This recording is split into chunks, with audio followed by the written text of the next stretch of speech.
ముఖ్యంగా నర్సీపట్నం మున్సిపాలిటీ ప్రజానికానికి ఒక నిజం తెలియాలి. ఎందుకంటే ఇక్కడే పుట్టి ఇక్కడే పెరిగి ఎంతో అభివృద్ధి చేయాలనే ఒక భావంతో అయ్యన్న పాత్రుడు గారు 1983లో రాజకీయాల్లో వచ్చినప్పటి నుంచి కూడా చూస్తే నిక్కచ్చిగా నిజాయితీగా డిగ్రీ కాలేజ్ తేవాలని ఆరాటపడ్డాడు, పాలిటెక్నిక్ కాలేజ్ తేవాలని ఆరాటపడ్డాడు, ఎన్టీఆర్ స్టేడియం తేవాలని ఆరాటపడ్డాడు, ఎంబీ పట్నం దగ్గర బ్రిడ్జ్లు తేవాలని ఆరాటపడ్డాడు, అన్నవరం అంటే కోట వర్కుల దగ్గర ఉన్న అన్నవరం దగ్గర బ్రిడ్జ్ వేయాలని ఆరాటపడ్డాడు, పొందూరు దగ్గర బ్రిడ్జ్ వేయాలని ఆరాటపడ్డాడు. అలా గొలుగొండ మండలం కలిసిన తర్వాత గొలుగొండలో రోడ్డు కూడా వేయాలని ఆరాటపడ్డారు.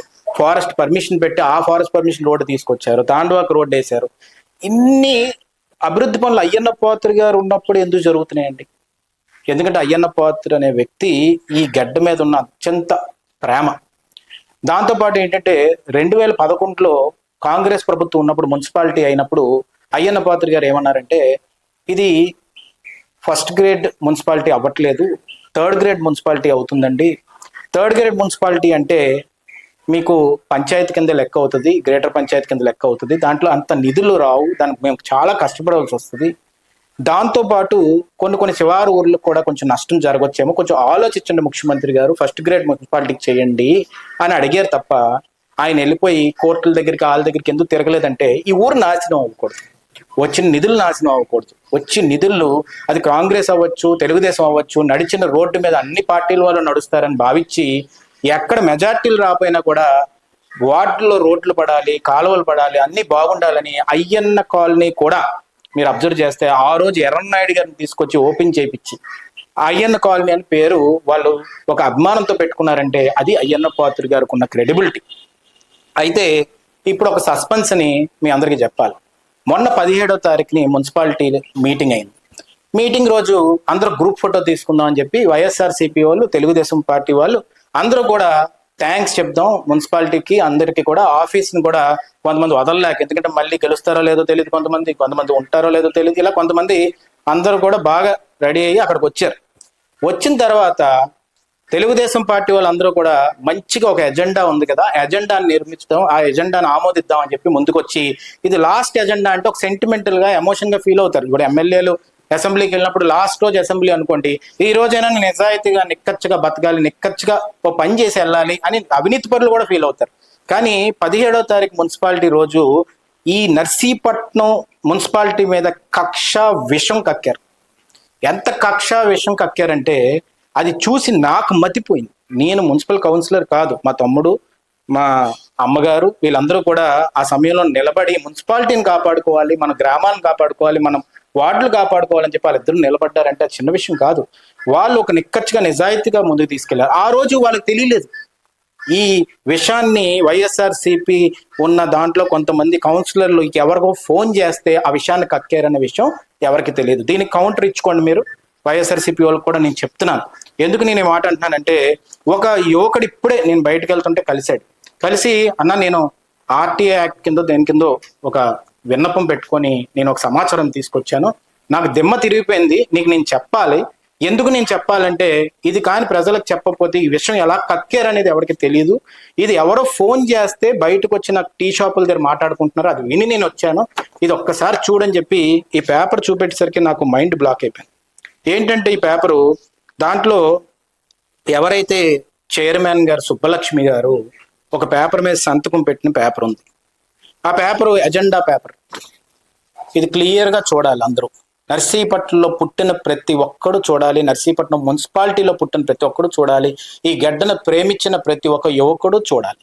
ఏంటంటే ఆ పేపర్లో రాసింది, 4వ అంశానికి సంబంధించి నేను ఆమోదించట్లేదు, ఎందుకంటే దీని మీద నేను ముందుగానే కమిషనర్కి లెటర్ ఇచ్చాను కాబట్టి ఈ 4వ అంశం ఏదైతే ఎజెండాలో ఉందో నేను ఆమోదించట్లేదు అని చెప్పి సుబ్బలక్ష్మి గారు, గౌరవనీయులైన చైర్మన్ గారు ఇక్కడ సైన్ పెట్టి డేట్ కూడా వేసి ఎజెండా సంబంధించి నేను ఆమోదించట్లేదనే విషయాన్ని ఆమె స్వహస్తాలతోటి ఇక్కడ చెప్పడం జరిగింది. ఆమె ఉద్దేశపూర్వకంగా చెప్పారా, ఎందుకు చెప్పారా అనేది చైర్మన్ గారే ప్రెస్ మీట్ పెట్టి నర్సీపట్నం మున్సిపాలిటీకి చెప్పవలసిన అవసరం ఎంతైనా ఉంది. ఈరోజు నర్సీపట్నం మున్సిపాలిటీ ఎలక్షన్స్ అప్పుడు నేను చెప్పాను, ఏమని చెప్పానంటే, మీరు దయచేసి లోకల్ ఎలక్షన్స్ లో సరైన నిర్ణయం తీసుకోండి.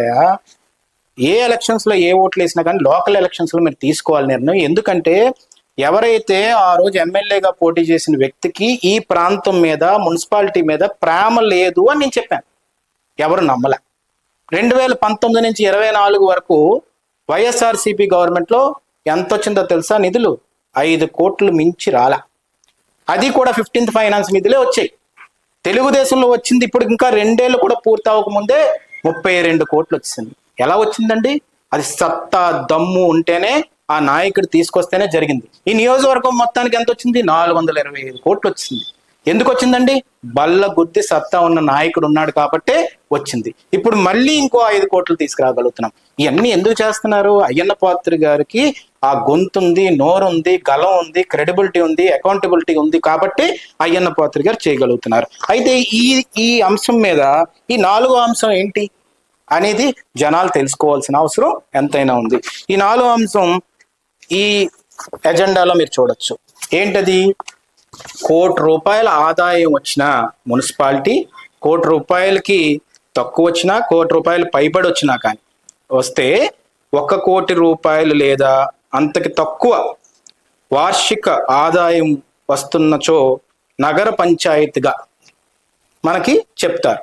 అంటే గ్రేడ్ 3 మున్సిపాలిటీగా చెప్తారు. కానీ ₹4 కోట్ల పైబడి 6 కోట్ల కంటే తక్కువ వార్షిక ఆదాయం వస్తున్నచో దాన్ని మొదటి గ్రేడ్ మున్సిపాలిటీగా చెప్తారు. అంటే మొదటి గ్రేడ్ మున్సిపాలిటీగా అవే ఛాన్స్ ఇప్పుడు నర్సీపట్నంకి వచ్చేసింది. ఎందుకు వచ్చింది? దాని ఆదాయం క్లియర్ గా ఎజెండాలో చెప్తున్నా. అంటే ప్రజలకి మనకు చదువు రాని ముద్దులు అనుకుంటున్నారేమో మనందరినీ. ఈ రోజు మనం చూసుకుంటే ఆదాయం క్లియర్ గా కూడా ఎజెండాలో క్లియర్ గా చెప్పారు. ఆ ఆదాయం క్లియర్ గా ఎంత క్లియర్ గా చెప్పారంటే, ఇక్కడ మీరు చూస్తే క్లియర్ గా చూడండి. 2022 నుంచి 23 7 కోట్ల ఆదాయం, 23 నుంచి 24 6 కోట్లు, దాంతోపాటు ప్రభుత్వ నిధులు కూడా కలిపితే 2022-23 9 కోట్ల 25 లక్షలు, 2023-24 సుమారుగా మనకి 17 కోట్లు వచ్చింది. 2024-25 చూస్తే 13 కోట్లు వచ్చింది. 2025-26 చూస్తే 15 కోట్ల 29 లక్షల పైన ఆదాయం వచ్చేస్తుంది. అంటే ఈ ఆదాయానికి మన ఫస్ట్ గ్రేడ్ మున్సిపాలిటీ అయిపోయినట్టే. అయిపోయిన దాన్ని సులువుగా నీట్ గా అయిపోతుంది. లాస్ట్ రోజు మున్సిపాలిటీ కదండి, వైఎస్ఆర్సీపీ ప్రభుత్వంలో వైఎస్ఆర్సీపీ చైర్మన్ గా వచ్చారు, వైఎస్ఆర్సీపీ కౌన్సిలర్లు ఉన్నారు కాబట్టి మీ చేతుల మీదుగా నిజాయితీగా నిక్కచ్చిగా ఏమాత్రం కక్ష విషం కక్కకుండా సంతకం పెడతారని ఏకైక మంచి ఉద్దేశంతో ఈ ఎజెండాని కమిషనర్ గారు ముందు పెడితే, ఈ ఎజెండాలో 4వ అంశం మీద నేను ఆమోదించట్లేదు, నేను ముందుగానే లెటర్ ఇచ్చానని చెప్పి సుబ్బలక్ష్మి గారికి ఎవరో గైడెన్స్ ఇచ్చి పెట్టించారు. ఆమె పెట్టింది కాదు, ఆమె ఉద్దేశంగా పెట్టింది కాదని నేను అనుకుంటున్నాను. ఎందుకంటే ఆమె ఈ అంశాన్ని క్లియర్ గా చదివి ఉన్నది, ఆమెకి ఇష్టమే అని కాబట్టే ఇది డిస్కషన్ బయటకు వచ్చి ఉంటది.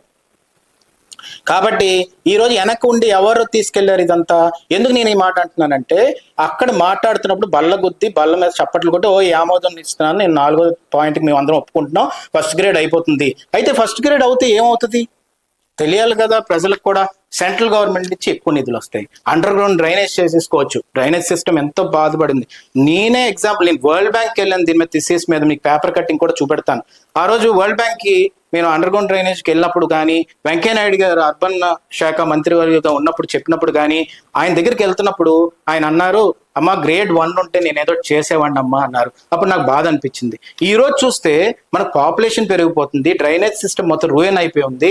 ఈ రోజు మనకు అవకాశం దొరికింది, ఆదాయం పెరిగింది, 6 కోట్ల పైన ఆదాయం వచ్చేస్తుంటే గ్రేడ్ 1 అయిపోతుంది, ఆమోదం తెలపండి, నిజాయితీగా అందరూ కూర్చొని ఉన్నారు కదా, ఇక్కడ నర్సీపట్నం గడ్డ మీద పుట్టిన వాళ్ళే కదా అని అనుకున్న సమయంలో మన నియోజకవర్గానికి సంబంధించినోడు కాకుండా ఇక్కడ పోటీ చేసిన వ్యక్తి ఎక్కడి నుంచో ఫోన్ చేసి వీళ్ళకి ఏం చెప్పాడంటే, రేపు ఎప్పుడన్నా మన ప్రభుత్వం వస్తుంది కలగంటున్నారు వీళ్ళు, మీకు రాదు, మీ సమాధి అయిపోయారు, ఇంకా వైఎస్ఆర్సీపీ రాదు, మీరు రాసేసుకోండి. ఎందుకంటే నర్సీపట్నం మున్సిపాలిటీ మీద మీరు కక్ష కట్టారు. ఈరోజు సృష్టి క్షేత్రం అనే క్షేత్రాన్ని కడుతుంటే ఆ క్షేత్రం దానికి దొంగ రైతుల చేత సంతకాలు పెట్టించి వాళ్ళ చేత వాళ్ళు అక్రమంగా, ఈరోజు ఈనాడు పేపర్ కూడా పడింది, అక్రమంగా ఆక్రమించిన వాళ్ళని తీసుకొచ్చి శాండ్ దొంగతనాలు చేసిన వాళ్ళని తీసుకొచ్చి వాళ్ళ చేత లెటర్ ఇప్పించుకొని సృష్టి క్షేత్రాన్ని, పార్వతీ పరమేశ్వరుల విగ్రహాన్ని కూడా ఆపాలని, ట్యాంక్ బండి ఆపాలని, ట్యాంక్ బండి తయారవుతే స్టోరేజ్ ట్యాంక్ ఇంకా వాటర్ స్టోరేజ్ ఇంకా పెరిగి అంత బాగుంటది, బ్యూటిఫికేషన్ అవుతుంది, నర్సీపట్నం బాగుపడుతుంది అని ఆలోచించాలి. కానీ అలాగే ఎవడన్నా ఆలోచిస్తారండి? అది ఆపడానికి ట్రై చేశారు. ఈ రోజు గ్రేడ్ 1 మున్సిపాలిటీని ఆపడానికి ట్రై చేస్తున్నారు. ఎందుకంటే దారుణం ఇంకోటి ఉందా? నేను ఇవాళ చెప్తున్నాను, మీకు టెక్నికల్ గా నాలెడ్జ్ లేకపోవచ్చు. ఈ రోజు నేను చెప్తున్నాను, ప్రభుత్వం, ఈ రోజు కూటమి ప్రభుత్వం ఇలాంటి వాళ్ళందరూ కూడా కక్ష కట్టి విషం కక్కి నర్సీపట్నం మున్సిపాలిటీ మీద పగ తీర్చుకోవాలని, ప్రజల్ని అందరూ కూడా భూస్థాపితం చేయాలని ఆలోచించిన ప్రతి ఒక్కరికి నేను చెప్తున్నాను, ఈ పెట్ల గణేష్ ఎవరైతే పాజీ ఎమ్మెల్యే ఉన్నాడో, అలాగే ఇక్కడ కౌన్సిలర్లు ఎవరైతే దీన్ని ఆమోదించలేదో వాళ్ళందరికీ చెప్తున్నాను, ఇది ఎట్టి పరిస్థితుల్లోని మీకు బ్యాక్ ఫైర్ అవుతుంది. ప్రజలందరూ కూడా మీ మీద తిరగబడే రోజు వచ్చేస్తుంది. నేను చెప్తున్నాను, రేపు లోకల్ ఎలక్షన్స్ లో మళ్ళీ తెలుగుదేశం పార్టీ రెపరెపలు ఆడబోతుంది. ఈ నర్సీపట్నం మీద కక్ష కట్టి ప్రజల మీద ఏదైతే పగ తీర్చుకోవాలని మీరు అనుకుంటున్నారో అది అవనివ్వకుండా గోడలాగా నిలబడే వ్యక్తి అయ్యన్న పాత్ర గారు, కానీ చంద్రబాబు నాయుడు గారు, నారా లోకేష్ గారు, పవన్ కళ్యాణ్ గారు. కాబట్టి ఈరోజు బీజేపీ సహకారంతో, అన్ని విధాలుగా సహకారంతో నర్సీపట్నం, నేను చెప్తున్నాను, ఒక వెలుగులో వెలగబోతుంది. దాన్ని ఆపడానికి మీ వల్ల కాదు. కొన్నిసార్లు అలాగా చీకటి మబ్బులు వచ్చి కమ్ముతాయేమో, కానీ ఇది మాత్రం జరగదని చెప్పి సందర్భంగా చెప్తున్నాను. దాంతో పాటు సెంట్రల్ గవర్నమెంట్ నిధులు, దాంతో పాటు ఎక్స్ట్రా స్టాఫ్, శానిటేషన్ అంతా బాగాలేదు, ఆ శానిటేషన్ స్టాఫ్ తెచ్చుకోగలం. ఈ రోజు రోడ్స్, డ్రైన్స్ అన్నిటికీ ఫండ్స్ తెచ్చుకోవడానికి గ్రేడ్ 1 అవబోతుంది. ఆ గ్రేడ్ 1 నువ్వు ఆపాలనుకున్నా అది ఆపలేవు. ఈ నర్సీపట్నం అభివృద్ధి అయి తీరుతుంది అని చెప్పి ఈ సందర్భంగా చెప్పదలుచుకుంటూ, జై తెలుగుదేశం.